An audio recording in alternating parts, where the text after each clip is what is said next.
السلام عليكم ورحمة الله وبركاته. معاكم المهندس إسلام شاهين. النهاردة معانا جهاز سامسونج A20s. ايه مشكلته هندسة؟ كانت مشكلته بكونكتور الشحن والحمد لله يعني اتحلت المشكلة.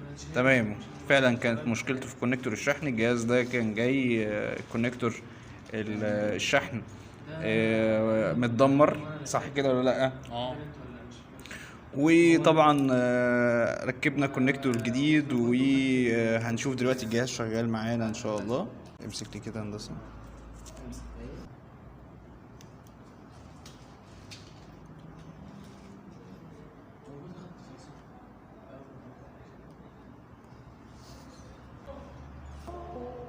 قرب شوية. طبعا كده زي ما احنا شايفين كده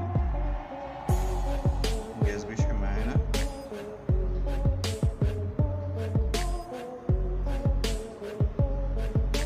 تمام، تمام. وشكرا لكم.